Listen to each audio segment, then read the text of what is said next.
जैसा कि आप सब जानते हो कि कल दतिया के चुनाव का रिजल्ट आया है और दतिया का चुनाव शांतिपूर्ण ढंग से संपन्न हुआ है। इसमें सभी मीडिया के साथियों का मैं आभार व्यक्त करता हूं कि आप सबने भी निष्पक्ष भूमिका निभाने का प्रयास किया है। कुछ एक लोगों को छोड़ के, जो कि गोदी मीडिया के रूप में काम करते हैं, उनको हम छोड़ सकते हैं। साथ में आपके ही माध्यम से दतिया के कलेक्टर को और दतिया के एसपी को और जिला प्रशासन को भी बहुत सराहना करूंगा कि उन्होंने इस उपचुनाव को, जिसमें आमतौर पर ये शंका होती है कि सत्ता के हिसाब से गड़बड़ियां की जाएंगी, ऐसी कोई गड़बड़ी देखने को नहीं मिली और चुनाव बहुत अच्छी तरीके से संपन्न हुआ। अब चुनाव के परिणाम की अगर हम बात करें तो आज़ाद समाज पार्टी के लिए ये परिणाम निश्चित रूप से एक आधार को तैयार करने वाला है। हाँ, इसमें कोई दो राय नहीं है कि हम जीतने के लिए चुनाव लड़ रहे थे, ताकत से लड़ रहे थे, लेकिन फिर भी लगभग 23,000 के आसपास जो वोट आज़ाद समाज पार्टी को मिला, मैं उसके लिए सभी सम्मानीय मतदाताओं का आभार व्यक्त करता हूं, धन्यवाद देता हूं और विश्वास दिलाता हूं कि भले ही एमएलए नहीं बना, लेकिन एमएलए उतना काम नहीं करेगा, उससे ज़्यादा दतिया में मैं काम करके दिखाऊंगा और जो उनका ऋण है ये 23,000 के लगभग वोट का, उसको उतारने के लिए पूरी कोशिश करूंगा। आज़ाद समाज पार्टी के राष्ट्रीय अध्यक्ष माननीय चंद्रशेखर आज़ाद जी का, आज़ाद समाज पार्टी के प्रदेश के साथ साथ जिले के उस नेतृत्व का जिन्होंने रात दिन एक करके मेहनत की है, सभी कार्यकर्ता साथियों का भी बहुत बहुत आभार प्रकट करता हूं। एक लाइन जरूर बोलूंगा, चाहे शेरो शायरी मान लो, चाहे मेरी टैग लाइन मान लो, ना बिका हूं, ना झुका हूं, ना दबा हूं, ना रुका हूं, चल रहा हूं और ऐसे ही चलता जाऊंगा। जब तक इस तन में प्राण है, तब तक सामाजिक न्याय की लड़ाई लड़ रहा हूं और लड़ता चला जाऊंगा। एक बात जरूर कहूंगा कि दतिया का चुनाव बहुत ही अजीब व गरीब चुनाव था, जिसमें पहली बार ऐसा देखने को मिला कि 2 महीने पहले तक जो मेन प्लेयर थे वो दोनों गेम से आउट हो जाते हैं। अब वो चुनावी पिच से तो आउट हो जाते हैं, लेकिन उसके बाद भी चुनाव में हरकतें उन्होंने पूरी बराबर की। राजेंद्र भारती जी ने एहसान फरामोशी करते हुए आज़ाद समाज पार्टी के ना कार्यकर्ताओं का साथ दिया, ना किसानों का साथ दिया, ना पिछड़ों का साथ दिया, ना गांव गरीब किसान की चिंता की। उन्होंने उस भारतीय जनता पार्टी का साथ देने की कोशिश की, जिस भारतीय जनता पार्टी ने उनके 1,000 नुकसान उनको पहुंचाने का काम किया। इसी तरीके से नरोत्तम मिश्रा ने भी अपनी पार्टी को हराने के लिए, उनकी पार्टी को हराने के लिए एड़ी चोटी का झीक लगा के घनश्याम सिंह को अपनी गोदी में बिठा लिया और घनश्याम सिंह उनके ही आशीर्वाद से विधायक बनने का काम घनश्याम सिंह का हुआ। जहां एक तरफ 3-3, 4-4 मंत्री, पूर्व मुख्यमंत्री और वर्तमान मुख्यमंत्री चुनाव मैदान में थे, कैबिनेट के मंत्री मैदान में थे, दर्जनों मंत्री और सैकड़ों विधायक मैदान में थे, वहां आज़ाद समाज पार्टी का संसाधन का विहीन एक एक कार्यकर्ता अपनी दम पे मेहनत कर रहा था। इसलिए चुनाव का रिजल्ट बहुत अच्छा आया है, हम इससे संतुष्ट हैं और वादा करते हैं कि अगला चुनाव भी दामोदर यादव दतिया से ही लड़ेगा।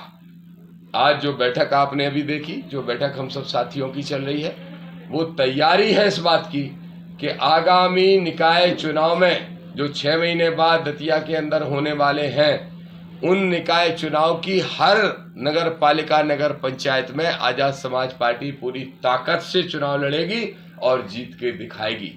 अभी भाजपा और कांग्रेस को होश हो या ना हो, लेकिन आज से ही हमने वार्डों के प्रभारी बना दिए। आपने देखा, सारे कार्यकर्ता बैठे हैं, साथी बैठे हैं और हर एक वार्ड में आज से काम चालू हो रहा है और आगामी 10 तारीख को गहोई वाटिका में पूरे वार्ड स्तरीय कार्यकर्ताओं का सम्मेलन हमने बुलाया, जिसमें केंद्र के, दिल्ली के सब नेता आने वाले हैं और हमारा ऐलान है कि 27 में नगर पालिकाएं जीतेंगे और 28 में विधानसभा जीतने का काम हम सब साथी मिलकर करें। अब कोई सवाल हो तो पूछ लीजिए। जिस तरह 2023 में आपको सेवड़ा से वोट मिले, दतिया से मिले, इस तरह से हार नहीं आपका जीत है, आने वाले 28 में जनता शायद आप ही को चुनेगी। ठीक है, ये आपका सवाल है, तो जवाब ये है कि आपकी बात से सहमत हूं और अगर आपका ये कॉम्प्लीमेंट है तो उसके लिए धन्यवाद। निश्चित रूप से जनता आपने इन सभी आंकड़ों को लेकर चिंतन किया होगा।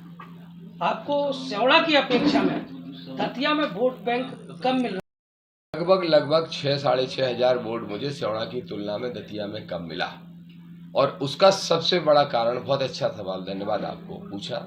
इस चुनाव का सबसे बड़ा टर्निंग पॉइंट जो हमारे लिए रहा वो ये रहा कि भारतीय जनता पार्टी की तरफ से कुछ यादव दलालों को, एजेंटों को छोड़ा गया था, जो अपने आप को झांसी के हैं, ग्वालियर के हैं, यादव समाज के ठेकेदार बनते हैं। उन सब को कहना चाहता हूँ, तैयार रहो, तुम्हारी बारी कल थी, अब बारी हमारी आने वाली है। कोई जिला पंचायत लड़ने चाहते हैं, कोई और खाप पाल रहे हैं, जो चुनाव लड़ेंगे वही हराएंगे हम, उसके लिए वो तैयार रहें। दूसरा, उन्होंने एक गलत नैरेटिव सेट किया था कि दामोदर यादव जीता तो मोहन यादव हटा, मुख्यमंत्री की कुर्सी को बचाना है यादवों तो दामोदर यादव को वोट मत दो। इसलिए 70 to 80% यादव को उन्होंने सिर्फ इस नैरेटिव को सेट करके डिस्टर्ब करने का काम किया। इस वजह से चुनाव अंत के 4-5 दिन में जाके बिगड़ा, नहीं तो चुनाव हम ही जीतते। और नरोत्तम मिश्रा ने अगर घनश्याम सिंह को गोदी में नहीं बिठाला होता तो हमारे और बीजेपी का मुकाबला होता और कांग्रेस तीसरे नंबर होती। सर, नरोत्तम मिश्रा ने कहा था कि आजाद समाज पार्टी को जितना 70% के लगभग यादव वोट मोहन यादव के चेहरे पे निश्चित रूप से भाजपा की तरफ मूव किया है। और उसको ये डर दिखाया गया था कि अगर दामोदर यादव जीता तो मोहन यादव हट जाएगा। जीतू पटवारी जी कह रहे हैं, अखिलेश यादव का धन्यवाद कर रहे हैं, उन्होंने मदद की। यादवों की पोलिंग देख लें जीतू पटवारी पहले, और उन यादवों की पोलिंग में अगर उनको 30% भी यादव वोट मिल गया हो तो धन्यवाद दें। वैसे अखिलेश यादव जी को तो मैं भी धन्यवाद दूंगा कि मेरे खिलाफ सभा करने नहीं आए। एक अंतिम सवाल ये है कि अगर समर्थन था तो हो सकता था कि वो सभा करने आते, लेकिन आदरणीय अखिलेश यादव जी को जीतू पटवारी ने, यहाँ का जो प्रदेश अध्यक्ष है इनकी पार्टी का, उन सब ने बहुत कोशिश कर ली, उसके बाद भी आदरणीय अखिलेश यादव जी सभा करने नहीं आए, इसके लिए उनको धन्यवाद। फोन किया था जीतू पटवारी के पास, बता रहे थे कि वो जीतू जवाब देंगे। एक अंतिम सवाल ये है कि बिहार में जिस तरीके से जन स्वराज ने अपनी एक सीट जीतकर वहाँ की भारतीय जनता पार्टी की सरकार को चुनौती दी, लेकिन यहाँ अगर दतिया में देखें तो आजाद समाज पार्टी का खाता नहीं खुला। क्या 28 के चुनाव में आजाद समाज पार्टी पूरी ताकत से चुनाव लड़ेगी? सबसे पहले तो हम 27 में खाते खोलने वाले हैं, और उस जगह खाते खोलने वाले हैं जिस बैंक में हमारा बैलेंस सबसे कम होता है। मेरे कहने का तात्पर्य यह है कि नगरीय निकाय के जो चुनाव होते हैं, जहां हमारी पार्टी को कमजोर माना जाता है, हम सबसे पहले उसको मजबूत करने के लिए उन चुनाव को बहुत गंभीरता से लड़ने वाले हैं। और यकीन मानिए, इसी दतिया में 8 महीने बाद नगर पालिका में आपको नीला झंडा दिखाई देगा। भाजपा हमेशा कहती है अपना बूथ मजबूत, सबसे मजबूत, लेकिन देखा जाए कि पूर्व गृह मंत्री से लेकर जिला अध्यक्ष तक वो पार्टी पोलिंग नहीं जीत पाए, क्या कहेंगे? क्योंकि भाजपा ही ने हराया ना नरोत्तम मिश्रा। बड़े आश्चर्य की बात है। मैं एक चीज और विशेष आपके लिए कहूंगा,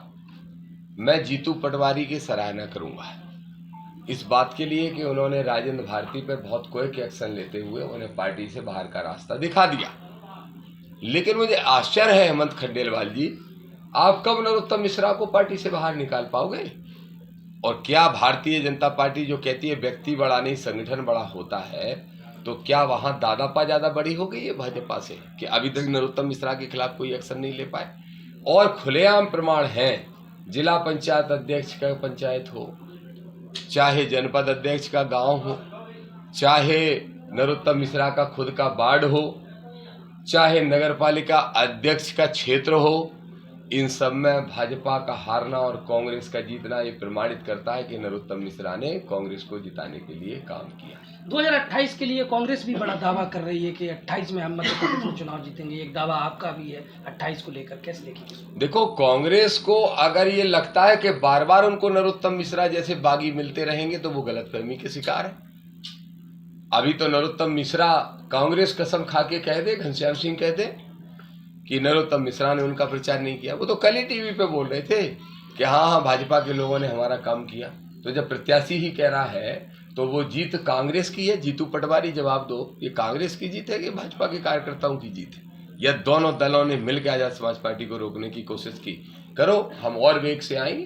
अगली बार रोकोगे तो बह जाओगे। कांग्रेस के जो पूर्व विधायक थे राजेंद्र भारती, उन्हें एक दिन पहले निष्कासित किया गया और बड़ी दमखम से वो रूसी रात में बोल रहे हैं कि जहां घनश्याम सिंह जाएंगे हम वहां चुनाव लड़ेंगे, उन्हें हराने का काम करेंगे। क्या कहेंगे इस बारे में? गुजरे जमाने वापस लौट के नहीं आते, दोनों ही जो पिक्चर में थे 2 महीने पहले तक, अगले 2 महीने के अंदर उनके नाम राजनीति से खत्म होने वाले हैं। इसलिए वो अब प्रासंगिक नहीं है दतिया की राजनीति में, चाहे वो कांग्रेस वाले हों चाहे बीजेपी वाले हों। एक पार्टी से निकल गया है, दूसरे के निकलने की तैयारी मेरी जानकारी के हिसाब से तो है। कब तक? नवनिर्वाचित विधायक घनश्याम सिंह का एक बयान है, उन्होंने कहा, अभी हमने जब उनसे सवाल किया तो उन्होंने कहा कि दतिया में गुंडागिर्दी खत्म करेंगे, नशा मुक्ति को लेकर भी उन्होंने बात रखी। कैसे देखेंगे इसको? कैसे घनश्याम सिंह इसका जवाब देंगे? गुंडागिर्दी कैसे खत्म करेंगे? उनके प्रचार में तो आधे गुंडे लगे हुए थे, तो जो कार्यकर्ता उनके गुंडे बन गए थे, आशुतोष के आधे बन गए थे, आधे घनश्याम सिंह के बन गए थे। जितने भी क्रिमिनल्स हैं दतिया के, वो या तो भाजपा की गाड़ी में थे 70% और 30% घनश्याम सिंह की में। क्या मेरी गाड़ी में कोई एक क्रिमिनल था? तो मैं अगर गुंडागिर्दी खत्म करने का दावा करूं तो वो बात तार्किक हो सकती है और सही हो सकती है, लेकिन जो गुंडों की दम पे चुनाव जीत रहे हों और लड़ रहे हों, वो कैसे गुंडागिर्दी खत्म? आशुतोष तिवारी ने कहा कि भाजपा पार्टी को जो मां बोलते हैं उन्होंने ही भीतरघात किया है इस पर। सही तो कहा आशुतोष ने, मैंने दोनों को फोन लगाया। अरे हाँ, आपको एक इम्पोर्टेंट चीज बताता हूँ। आज सुबह उठ के मैंने घनश्याम सिंह जी को फोन लगाया, पूरी घंटी गई, मेरा फोन ला के कोई दिखाएगा, मैं बताऊंगा भी आपको। और उसके बाद मैंने आशुतोष तिवारी जी को फोन लगाया। राजनीति में एक कट सी होती है, आमतौर पर राजनीतिक प्रतिद्वंदी को एक दूसरे को बधाई, शुभकामनाएं, धन्यवाद और सराहना एक दूसरे की करना चाहिए। लेकिन कितनी कमजोर मानसिकता के लोग हैं, दोनों में से किसी ने मेरा फोन ही नहीं उठाया। ना घनश्याम सिंह ने मेरा फोन उठाया, ना आशुतोष तिवारी ने उठाया। मैं पूछ रहा हूँ, सरपंची लड़ रहे थे क्या, लठ चल गए क्या अपन में? ए भाई, दतिया के लिए कुछ बेहतर करना है तो मिलके करो, हमारे बिना तो कुछ भी ना कर पाओगे। गलत करोगे तो भी सुधारेंगे हम। अच्छा, आपके इस जवाब से एक सवाल और आता है कि जैसे आपने कहा कि फोन नहीं उठाया, लेकिन कल आशुतोष तिवारी जिस तरीके से हार के बाद बाहर निकले, सवाल किया उनसे, उनका कहना है कि दतिया में माई की नगरी, हम यहाँ लगातार सक्रिय रहेंगे। तो सक्रिय रहे ना, अच्छी बात है। अच्छा, सक्रिय क्यों नहीं रहोगे भाई? तुम्हें 50,000 वोट मिले, जब 23,000 वोट वाला सक्रिय रहेगा तो 50 वाला क्यों नहीं रहेगा, 60 वाला क्यों नहीं रहेगा? सबको सक्रिय रहनी चाहिए, उसमें कौन सी बात है। कितने मिले आज तो उसको मुझे पता नहीं, 50-56 कितने, 56,000 कि दामोदर यादव को जितना वोट मिलेगा उससे भाजपा को फायदा, लेकिन वो अपना ही बूथ हार गया, इस पर क्या कहोगे? नहीं, वो तो नरोत्तम मिश्रा जानबूझ के झूठ बोल रहे थे भाई। दामोदर यादव के वोट मिलने से किसी का फायदा नुकसान का कैलकुलेशन तो वो अपने हिसाब से कर रहे होंगे, लेकिन वो खुद ही तो भाजपा को हरा रहे थे, तो भाजपा को फायदा कैसे होता? नरोत्तम मिश्रा ने पूरी एड़ी चोटी की जीग लगाई है, पूरी ताकत लगाई है। मुझे कहा था लोगों ने कि नरोत्तम मिश्रा का समर्थन ले लो आप, आज से 10 दिन 15 दिन पहले। इसके लिए नरोत्तम मिश्रा से आपको मिलना पड़ेगा, किसी मीडिएटर ने कहा। मैंने कहा नहीं मिलूंगा, ना समर्थन चाहिए। सर एक सवाल जी, मध्य प्रदेश नहीं पूरे देश में SC, ST, OBC के नाम पर हजारों संगठन चलते हैं चुनाव के पहले। हर आदमी बात करता है SC, ST, OBC एक जगह हो जाए। दतिया में अकेले आप OBC चेहरा एकमात्र थे, किसी भी संगठन का आपके लिए साथ नहीं मिला, तो ये कौन संगठन है, कौन लोग हैं? ठीक बात। OBC महासभा के बहुत सारे पदाधिकारियों ने यहाँ आके मेरा प्रचार किया। जो OBC महासभा संगठन चलता है, वो अलग बात है कि उनका प्रभाव नीचे तक नहीं पहुंच पाया। और मैं ये सब मानता हूं कि जो भी संगठन, 90% संगठन ऐसे हैं जो अपनी व्यक्तिगत दुकानें चलाने के लिए बनते हैं और चुनाव के टाइम बीजेपी और कांग्रेस से सौदेबाजी करने का काम करते हैं। ये विचारधारा के आधार पर तैयार किए हुए संगठन नहीं है, ये राजनीतिक महत्वाकांक्षा और स्वार्थ और लालच के आधार पर तैयार किए हुए संगठन है। और जिन संगठनों ने हमारा काम किया, जिन नेताओं ने, भाई धर्मेंद्र कुशवाहा ने किया, भाई विजय ने किया, भाई लोधी ने, महेंद्र ने किया, कई गुर्जर समाज के भाइयों ने आके किया, कुशवाहा ने, पालों ने भी किया। वो नेता आए, अपील करके गए, गांव-गांव भी घूम के आए। लेकिन अभी हमारे दतिया की जनता को और जगाने की आवश्यकता है, इसको और जागरूक करना पड़ेगा। जगेंगे लोग धीरे धीरे। मानवर कांसीराम साहब ने भी पूरा जीवन लगा दिया था, तब लोग जाग पाए थे। आशुतोष तिवारी ने कहा हम शिकार नहीं हुए, शिकार हो जाए ऐसा नहीं हो सकता। नहीं, शिकार तो 100% हुए। मैंने तो कहा जिला ने भी शिकार किया, प्रदेश ने भी आशुतोष का शिकार कर लिया। मुझे एक बात समझ में नहीं आती, भारतीय जनता पार्टी चुनाव सिर्फ परदेशियों की दम पे लड़ रही थी कि लोकल के लोगों से कोई सरोकार था उनका? भाई अगर नरोत्तम मिश्रा की टीम है 15 साल से लड़ रहे हैं, चुनाव मंत्री थे, उसमें कोई बात ही नहीं। तो नरोत्तम मिश्रा की टीम से ही काम क्यों नहीं लिया आशुतोष ने और अपने एक एक लोगों को साथ में उन्हीं की टीम के लगा देते। इसकी वजह कि बाहर से आए हुए, झांसी से कुछ धन्ना से धनाढ़ जिनका पूरा धन निकालेंगे अभी हम, और कुछ ग्वालियर के धनाढ़ और यादव पुनाए। मुझे तो लग रहा था आशुतोष भाजपा के कैंडिडेट है, समाजवादी पार्टी के कैंडिडेट है, मुझे डाउट हो रहा था कई बार। नरोत्तम मिश्रा कहते हैं जब तक